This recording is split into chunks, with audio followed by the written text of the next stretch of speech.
Hey, good afternoon, good day, actually, and welcome to our December 3T at 3 series event. The topic this month is IT strategy and planning, where you want IT to be in 2026. I'm Alan Falcon, CEO of Cumulus Global, and I want to thank you for taking time out of your busy day and week to either be joining us here live or watching this recording on demand. As we go through this, you'll notice we've got a little bit of a different layout and setup this month as we're moving on to a new platform that'll hopefully make the quality and the overall experience of our video environment a little bit better and a little bit different. So before we get into the topic at hand today, and I do want to keep us on time and moving forward, a little bit about the session. One, you'll notice the audio is muted. That prevents any background noise from getting in the way. There's also on the right-hand side of your screen here in the event center, there's a couple of options for you. One, there's a chat. I'll keep an eye on that a little bit, but for the most part, I'm going to be focused on the Q&A. So if you have any questions during it, go to that Q&A window, ask a question. I'll get alerted. I can answer it live in session, or we can schedule time one-on-one to meet afterwards. The other thing you'll notice in that window on the right is, in addition to chat and Q&A, in the middle there's docs. And the docs actually are some additional materials that we're providing. These are resources. A few of them are ebooks, a few of them are blog posts that are fairly recent and relate to the topic at hand today. The session is being recorded because it's a new platform. It might take us a little bit longer. We try and get things up within 24 hours. We'll certainly send you a thank you note for being here and let you know when it's available online. And as always, our 3T at 3 or Third Tuesday at 3 series is one of many resources that we share. Hit the resource center on our website. There's a lot to read, to watch, and to explore. And we took a look and have created some buttons that sort of take you to a collection of things that are the most popular searches of when people hit our website and are looking for information to educate themselves or to make better IT decisions. So with that in mind, let's dive right into the topic at hand. Because today we're really going to discuss how do you come up with your plan? How do you provide that IT leadership so that things are predictable and you know what you're going to be doing in 2026? And we'll start out by quickly looking at some business factors that are driving IT decision-making right now. And then we'll dive into the three pillars of IT planning and strategy and how we see those pillars for 2026 being productivity, security, and affordability. And really our belief right now that sort of given where IT is, and we'll talk a bit about AI, of course, because you can't ignore AI, but also the evolution of security risks and requirements coming into play and the budgetary pressure. We think if you frame your IT planning and decision-making in the coming year about productivity and improving that or maintaining it, improving and maintaining your security and making sure things remain affordable, you'll be in a good place throughout the year and into the future. And so when we look at the four business factors, first and foremost is the overall economic outlook, which I actually surveyed a group of CEOs I meet with on a regular basis earlier today, and they came back and they said it was economic uncertainty is the outlook. Some people are thinking it's going to get better, some it's going to be worse. We're seeing issues with interest rates, inflation, unemployment, and job growth, and what many people feel is a bit of an unstable political climate with a struggle between the power and the branches of government. We look at it in terms of regulatory change, tariffs, a lot of actions being taken, many of those being struck down by the courts. There's a lot of uncertainty there. And so certainly, if you're not sure whether the economy is going to get better or worse, or how it's going to impact your business or decision, how it's going to impact your business or your industry, your markets, if you will, your customers, then it's harder to make decisions. And that's really the point of having the economic outlook as one of our business factors. Next up is your AI strategy, adoption and governance. And this is really, AI's here, it's rolling out very rapidly. It's driving the stock market. It's become part of the culture. And yet we're already seeing resistance. Right? We hear and see studies from the large consulting firms that at most 12 to 15% of major AI projects in larger corporations are successful. The rest sort of die on the vine. We talk to our peers. We hear about companies saying, oh, we're going to do something with AI. What is it? We're not sure. I told my people to do AI. And really what was sort of talking about a year ago when we were talking about the potential AI and thinking about how we might want to use it, we're really in the place now where it's in use. And there's a good chance that your employees and your team members are using AI tools, whether or not you're aware of it. And so we look at AI now and the factors around AI, it's how literate are people in using it and how they should be using it? Do you have the policies and procedures in place to guide the utilization and protect you and your business? Is your use of AI secure? And I'll add to that ethical and moral. And how are you using it with respect to where we're really seeing the opportunity is in AI-assisted work or AI-assisted work improvements. And eventually the next step will be the AI agents and what is commonly known as agentic workflows, where after you figure out how to improve a process and use AI, you automate the AI component and even potentially extend that beyond your original thoughts.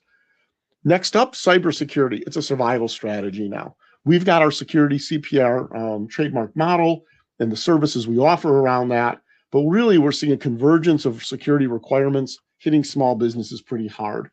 And we're seeing expectations now that even small businesses comply with some of the security benchmarks that are out there.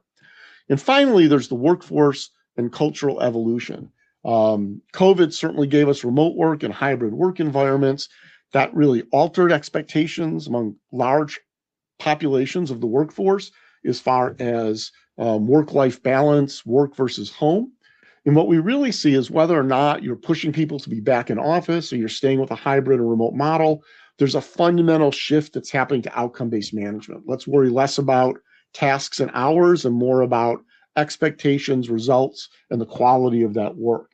Communications and collaborations need to be strong enough, not just to let people do their jobs, but to foster culture and camaraderie, so that people feel valued and belong in your organization to help mitigate turnover risk and things of that nature. And finally, to do that, you need a collaboration infrastructure in place, which means more than just having Google Workspace or Microsoft 365 up and running.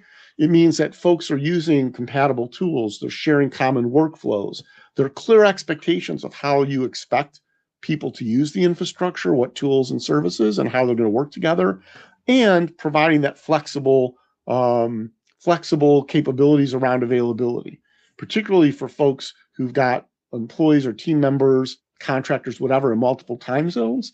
Flexible availability is now a real thing. It's part of the culture. Hey, I do my best work early in the morning, and I'm really great after I have a dinner and sit back down. So that's when I want to work. You still need common times for meetings and check-ins, status updates, etc. But the remote hybrid has given people flexibility, and employees are reticent to give that up, even as you may be pulling them back into office on a more regular capability or regular schedule. So we talked about your IT strategy and planning for next year. Again, our three pillars. Productivity. How well and how efficiently can the job get done? And it's important to think of productivity not only for the team, but for each individual, their personal productivity as well. And there are times that things that are highly personal productive for one or two employees or a single employee could actually be counterproductive for the team. And we see this a lot of times when we start looking, we'll talk later about shadow IT, where people pick their own tool to do some of their work. And you say, well, why are you doing it? And they're saying, oh, the capabilities of this tool make it much more easier for me to do my job. But at the same time, that tool's disconnected, which means teammates who might need access to the information don't have it, or the information has to be moved or translated or reformatted. That can actually hurt the productivity of other people and the team as a whole. So productivity isn't just how do we get each person most productive, it's all got to fit within team and overall productivity that align with your business goals and objectives. Security, can't fool around anymore. There's too much risk. There's too much liability if you fail. Your cyber insurance is too much an important part or component of your business protections, and your industry, your customers, your vendors really expect that. And so what's really happening now is the expectation that even small businesses are benchmarking to the different security requirements, and we'll dive into those. And finally, improving productivity and making sure you have the right security in place Some of those things are going to cost money. And so how do you balance the cost, the spending you need to do or want to do or have to do with the value that it produces for the business? This isn't cost benefit analysis per se, because it's not, necessarily hard dollar return on investment. There are hard dollar benefits, there's soft dollar or indirect benefits as well. And we'll dive into those as part of a strategy. So first, let's talk about productivity. And first and foremost, this was, in the description of the session we talked about, I'm going to outline how to do things, right? How to improve the productivity of your team. First and foremost, one set of tools. The biggest block that we see in personal and team productivity is that small businesses and even mid-sized businesses, they're individuals, sometimes almost everyone is picking which tools they're going to use. And so coming up with one set of tools isn't just saying, hey, we picked X, we're going to use X. It's backing with an appropriate use policy and explaining to people why you've picked those tools and how they work together. When you do that and say we're going to have one set of tools, the first stop should be your productivity suite. It can be Microsoft 365, it can be Google Workspace. There are others out there as well. The key is know what you have and make sure you and everyone on your team know how to use it. What does that mean? It means providing some education, maybe even some training. It means exploring features that are in the software that you learn about or that you're aware that are there to see how they can fit in and improve your workflow. Yeah, that sometimes means stepping back and looking at the workflow and saying, is this, have we automated something that's inefficient and just making it go inefficiently faster? Or with the capabilities of our productivity suite and the add-ons, et cetera, we can actually change the workflow in a way that's more productive and more effective. Part of this is going to be tracking and testing updates. It's not enough just to get the blog or once a month check to see what new features and capabilities got put in. Someone has to go in and take a look at that and say, hey, how could we apply this? Is it worth the effort to learn it and teach people how to use it? If we use it in this use case, how will it benefit us? And do some of that exploration. This is a time, energy, and mind share commitment as much as it is a technology commitment. And with that, your choice of applications and tools within the productivity suite, beyond the productivity suite, should be deliberate.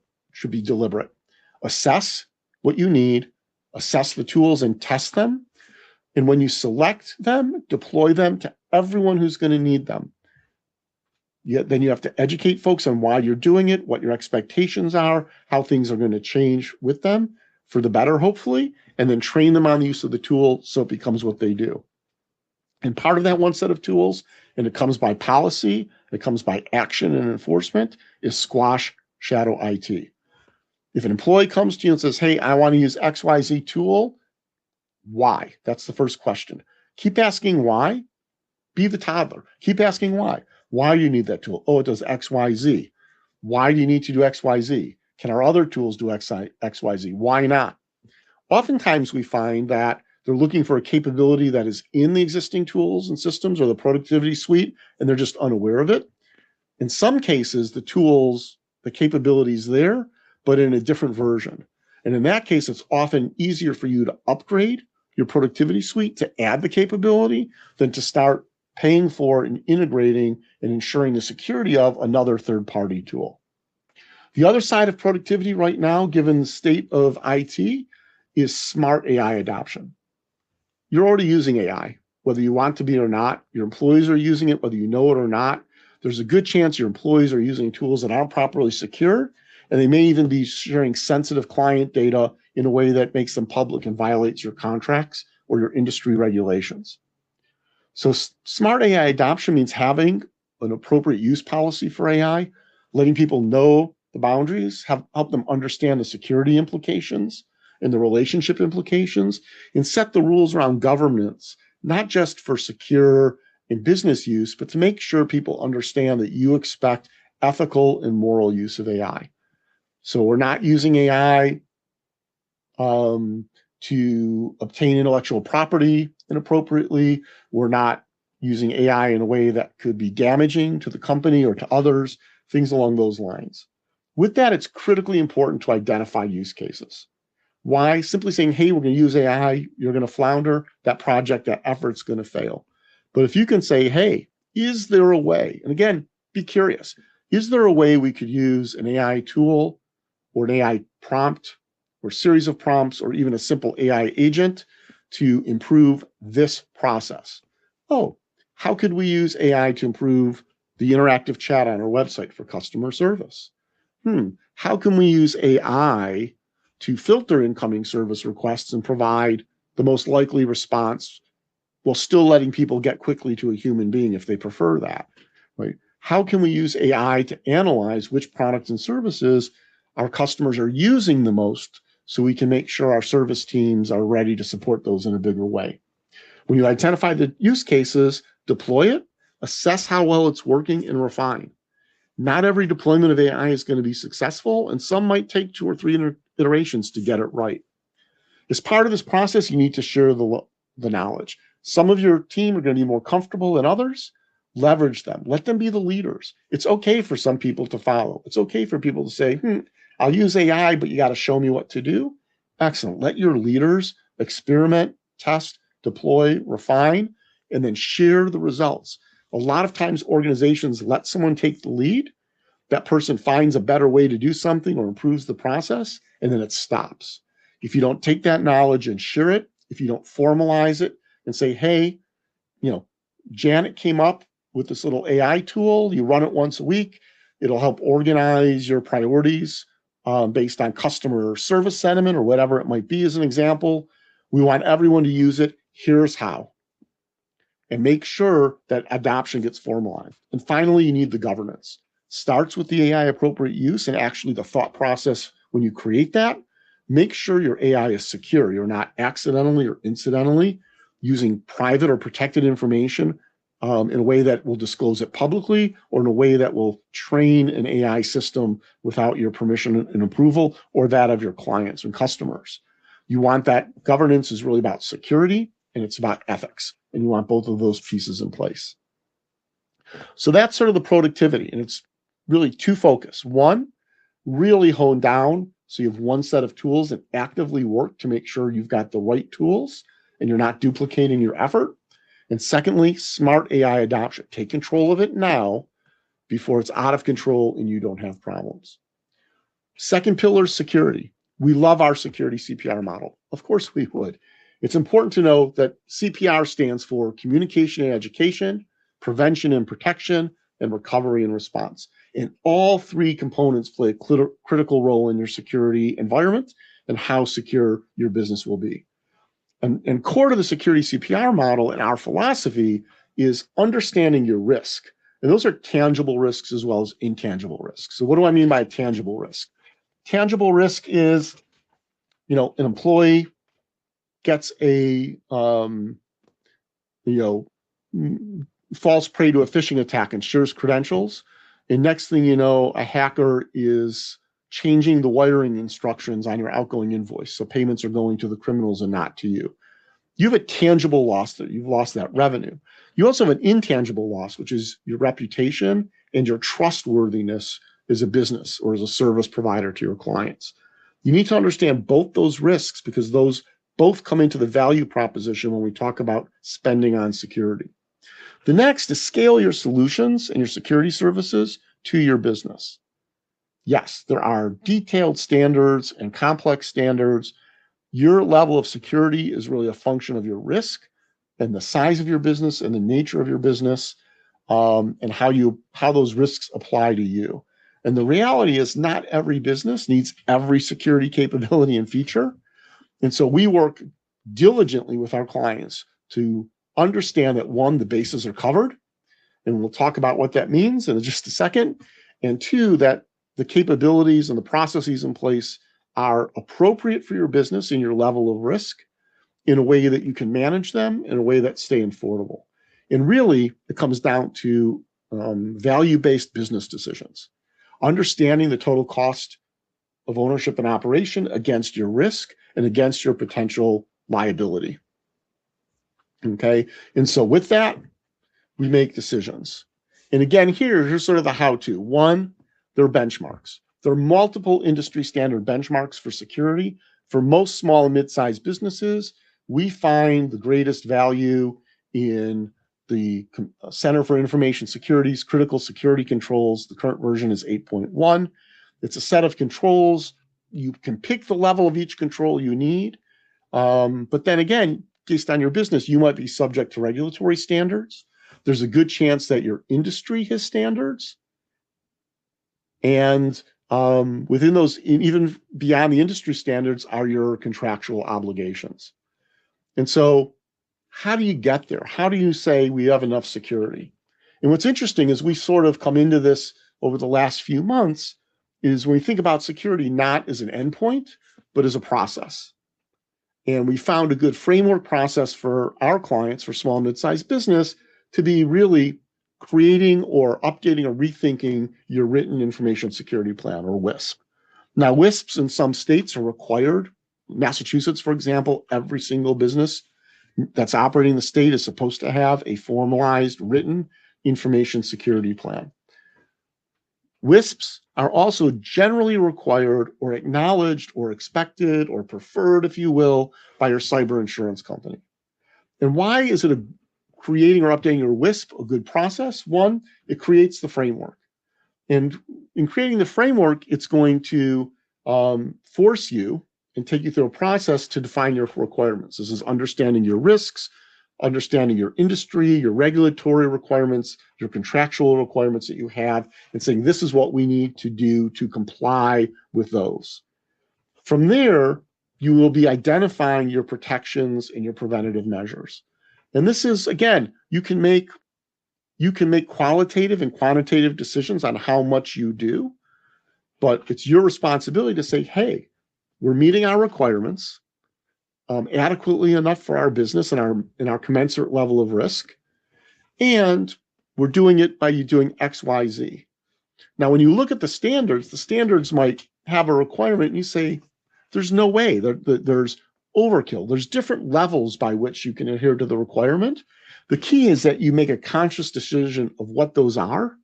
And if you say we're going to do ABC, that you actually do ABC. And if you don't need DEF, state it. We don't need DEF because, and it gets in place. So you identify your protections and preventative measures. It forces you to establish an incident response plan. This is what do you do if something happens? No protection or prevention is perfect. Something eventually is going to happen. And so with that in mind, the incident response plan really outlines how you respond and how you recover. And again, recovery is how quickly can you be running well enough to continue your business, and how long will it take you to get fully back in business and fully operational. Response are all the other aspects that you have. You might be legally required to report the breach or the security incident. You need to activate your cybersecurity insurance. Law enforcement may get involved, a forensics investigation, communications with your customers, operational mitigations might need to come into play. All of these things are part of the response.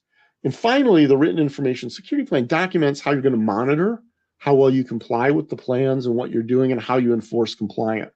And so we go back to communication education, protection and prevention, and response and recovery. All three components, major components of security CPR, are included within your written information security plan and how it's built. And you can benchmark that plan against the security benchmarks and standards that you have, best practices, regulatory, industry, and contractual obligations. And so that's the approach. Simply taking a couple weeks, doing the work. It's not easy work at times, but doing the work to create that plan and then implementing it gets you in the right spot. And so now, how do we handle affordability? Because everything I've talked about has a money component to it. And so when we look at that, the money component, first and foremost, first thing you need to do if you want to manage affordable IT is create a budget. And surprisingly, the vast majority of small and mid-sized businesses don't do an IT budget. For many, it's because they don't actually do a formal budget for the business at all, and IT is a component of the business. For others, they might budget and say, gee, I have an advertising or a marketing budget for next year, or I'm going to spend so much money on consultants, or I need so much money to, repaint the storefront, things of that nature, those get in, but not having the IT budget. So why do we want an IT budget? Well, first of all, if you don't have a budget, then every single IT expenditure is out of budget. It's an exception. It's a cost you haven't planned for, and you want to plan for those costs. So when we talk about budgeting, a couple of simple steps. Identify all your recurring costs. So much of our IT is subscription now, should be fairly easy to do. But scour, not just the official things, but anything that shows up on an expense report, on employee company credit cards, identify those recurring costs. Next, come up with your replacement schedule. Updating or replacing an old laptop or a laptop that doesn't run Windows 11, for example, well enough, isn't an investment, that's maintenance. Figure out your replacement schedule and put the timing in. When are you going to have to actually order and write a check for those items? Then identify your investments and your initiatives. Oh, we want to adopt AI. We talk to someone to build an agent to help with this case study is going to be X thousands of dollars. Plan it out, put it in. Then talk to your CPA or your accountant and make sure that you understand what of all three of those budgets can be capitalized and whether or not you should.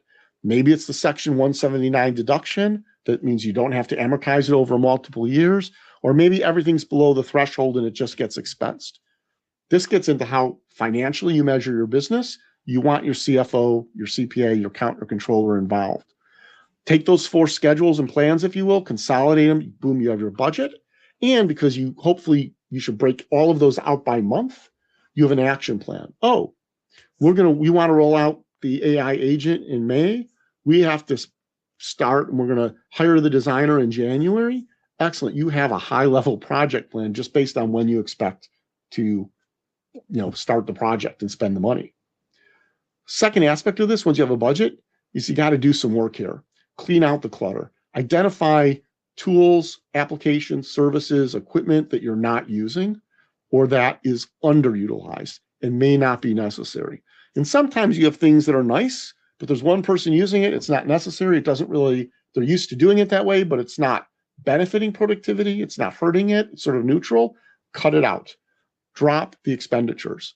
When we go into small, mid-sized businesses, we generally find a handful of things that are costing them money that they don't need. The other thing is that they could be duplicating a service. And the best example here is Zoom. So many small businesses pay quite a bit of money for Zoom licenses when they have the capabilities within Teams meetings in Microsoft 365 and with Google Meets. Now, there are times that they're using features in Zoom that aren't in the version of Microsoft 365 or Google Workspace they're using. But interestingly enough, in most of those cases, upgrading to the different version or a higher version of the Microsoft 365 or Google Workspace is an order of magnitude less expensive than paying for separate Zoom licenses. And oftentimes this is personal preference, habit, or convenience. So again, eliminating duplicate services, eliminating shadow AI and shadow IT help lower those costs. Next is focus on value over cost. Consider business impact and opportunities and just not dollars out the door. IT is generally a cost center. However, your IT spending should be able to demonstrate results. So for example, you're expanding your CRM system. That should result in better analysis and targeting of your marketing to get more appointments, which should lead to more closed contracts, right? Think about it in terms of that so that when you say, I can spend this much or this much, but I can spend 20% more, but I expect the business value to be twice, that higher cost may be worth the value. The other thing that we always say is before adding something new, learn and upgrade if you can. Can you get what you're looking for by upgrading? Can you get what you're looking for by fully understanding the capabilities? Microsoft and Google add so many features so frequently to the 365 and Google Workspace ecosystems. There's a good chance if you're looking for something, it's there or it's coming soon. And so staying on top of that and researching that before you dive in is a great way to avoid new spending. Okay, so we've talked about affordability, we've talked about security, and we've talked about productivity, and sort of, pulling it all together, you want to do all three. and you want to put together a plan and a strategy and a plan. So if you agree with us and your strategy is our IT decisions in 2026 are going to do hopefully at least one, or we won't do it, productivity, security, or affordability. Ideally, you want them to have two benefits. So something might improve productivity and security, even though it's adding cost, or something might improve productivity and lower your operating cost. 2 of 3 is better. If you can have something in your plan that does all 3, or an initiative that does all 3, you've hit the jackpot. And so as you go forward, think about that as your strategy and then develop those plans. Security, the written information, security plan becomes a process to make sure your security is where it should be. We also offer a number of security assessments, some very broad, some very specific. Please hit the website and take a look at those. Those can be extremely helpful.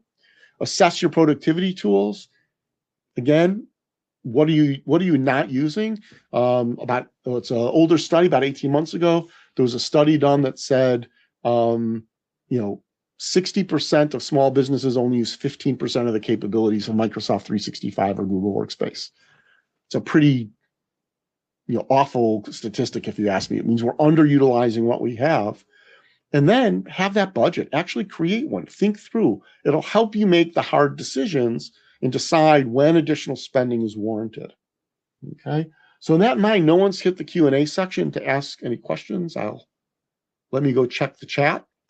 No one in the chat yet. Now is a great time. If not, we'll go ahead and wrap things up for folks. And the best way, before we do that, let me go back. If you want to get in touch with us, if you have any questions or want information, you want to talk about assessments, if you'd like to see an outline of a WISP to get a sense of what's involved, we're happy to share one with you. If you want to talk about setting up a budget, we can walk you through that as well. Our cloud advisors are here to help. Best way to contact us is to use the QR code or the bit.ly link. That'll get you an initial call, no obligation, no cost, with one of our cloud advisors. If you want to reach out to me, the best way to do it is by email. It's on the screen. I don't have an assistant, so if I can't get back to you quickly, I may have someone on my team get back to you. Don't call. I don't answer the phone most of the time, and I'm crappy. I'll be honest, I'm crappy about checking voicemails. If you want a response, send an email directly to me as well. And of course, hit the website. You can contact us through the website, and tons of resources there as well. In addition to the resources we provided off to the side in the session today, once we process the video and get the recording up on the website, we'll let you know, and we'll share some additional resources as well. We have an ebook in the works on budgeting that we'll share as part of the effort. At that point, I want to thank everyone for coming. Appreciate you taking time out of your busy day and week. Hope this was helpful to you, and look forward to hearing from you and seeing you in the future. Thank you.